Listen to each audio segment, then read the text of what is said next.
Bonjour à tous. Découvrons dans cet épisode un principe financier élémentaire pour s'enrichir, acquérir des actifs et limiter les passifs. C'est parti pour quelques explications.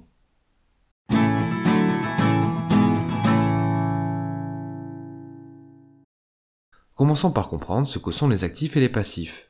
Les actifs représentent toutes les choses qui rapportent de l'argent. Ils ont une valeur économique positive sur un patrimoine. A l'inverse, les passifs représentent les éléments qui engendrent des dépenses et coûtent de l'argent. Ils ont une valeur économique négative. Prenons quelques exemples. Est-ce qu'un emploi est un actif ou un passif ? Avoir un travail a un impact positif sur le patrimoine, puisque l'activité engendre des revenus réguliers. C'est un moteur d'enrichissement, donc un actif. Autre exemple avec les objets.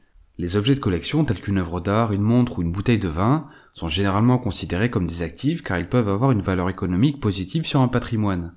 Lorsqu'on les acquiert, on débourse de l'argent pour les payer, mais ils ont le potentiel de prendre de la valeur avec le temps. Dans ce cas, le résultat final se solde par un enrichissement si on les revend. Et inversement, si la valeur d'un objet diminue avec le temps, comme un ordinateur, un smartphone ou des vêtements, alors l'impact sera négatif et il s'agit d'un passif. Autre exemple, est-ce qu'un crédit à la banque est un actif ou un passif ? Faire un crédit bancaire permet de débloquer instantanément du capital. Cependant, on contracte aussi une dette que l'on doit rembourser, ainsi que les intérêts du prêt. À la fin du remboursement, on aura donc perdu de l'argent. Un prêt à la banque est donc un passif, puisqu'il a un impact économique négatif sur le patrimoine. Terminons avec un exemple plus complexe. Est-ce qu'une résidence principale est un actif ou un passif ? D'une part, il est difficile d'estimer si le bien va prendre ou perdre de la valeur avec le temps. Ensuite, la possession d'un bien immobilier engendre des dépenses supplémentaires, comme des taxes ou des frais d'entretien. En parallèle, un propriétaire n'a plus de loyer à payer. Toutefois, si l'on fait appel au crédit, il y a les intérêts du prêt à prendre en compte. De plus, il y a également les coûts cachés de l'opération. En fonction de la nouvelle localisation du bien, les prix des trajets quotidiens peuvent évoluer. Mais encore, le capital emprunté pour l'achat aurait pu rapporter de l'argent s'il avait été investi. Bref, estimer si un bien immobilier est un actif ou un passif peut s'avérer complexe, car l'impact économique sur le patrimoine dépend de nombreux facteurs. En fin de compte, les notions d'actif ou de passif sont fonction des cas. Par exemple, une voiture de collection est un actif puisque sa valeur augmente. Par contre, une voiture classique est un passif, car elle génère des dépenses et perd de la valeur avec le temps. Cependant, une voiture lambda peut aussi être un actif pour un chauffeur taxi ou un VTC, car même si elle leur coûte de l'argent, elle leur permet de générer des revenus. De la même façon, un système de chauffage pourrait être considéré comme un passif. Par contre, s'il permet d'économiser de l'argent et que les économies réalisées amortissent le prix d'achat, alors le bien a un impact positif sur le patrimoine. Dernier exemple, même si le crédit bancaire est un passif, il peut aussi être un levier d'enrichissement s'il permet d'acheter un autre actif dont la plus-value compense le coût du crédit.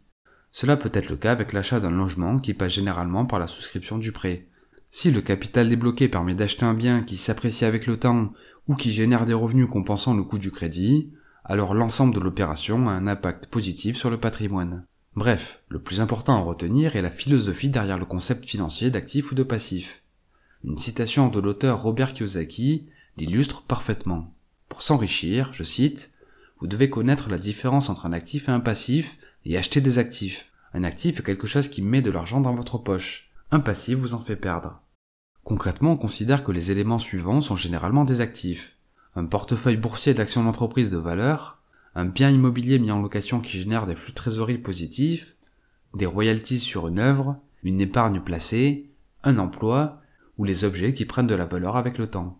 À l'inverse, les passifs sont les dettes, un emprunt à rembourser avec des intérêts, du matériel qui perd de la valeur avec le temps, comme un ordinateur, un smartphone ou du mobilier, ou encore une résidence secondaire. Voici quelques suggestions pour appliquer l'enseignement de Robert Kiyosaki. Investir son épargne en diversifiant les placements pour réduire le risque, c'est-à-dire développer des investissements non périssables en plaçant une partie de ses économies en bourse, dans l'immobilier ou les métaux précieux. Deuxième conseil, investir en soi en se formant. Si une formation permet de maximiser sa valeur sur le marché du travail et être mieux payé, alors elle représente un actif. Troisième conseil, investir dans la création de son entreprise. Il peut être judicieux d'utiliser une fraction de son épargne pour lancer un petit business qui générera quelques revenus annexes. Quatrième conseil, essayez de développer un actif avant d'acheter un passif. Au lieu de dépenser 20 000 € pour acheter une voiture, on peut les investir pour dégager des revenus qui permettront ensuite d'acheter le véhicule. 5e conseil, acheter un passif et le transformer en actif. Par exemple, l'idée peut être d'acquérir une moto, mais de la louer une partie de l'année pour amortir son coût et générer un peu d'argent. 6e conseil, tenir un fichier pour mesurer l'évolution de son patrimoine. Dernier conseil, ne pas faire une fixette sur les actifs et les passifs. L'enrichissement ne doit pas être le seul but. Il ne faut pas oublier de se faire plaisir en dépensant son argent pour vivre de belles expériences ou s'acheter les choses qui nous tiennent à cœur. Bref, pour résumer et conclure en une phrase, l'un des principes clés de l'enrichissement est d'acquérir des actifs qui mettent de l'argent dans notre poche et limiter les passifs qui perdent de la valeur avec le temps. Merci pour votre attention, j'espère que l'épisode vous a plu.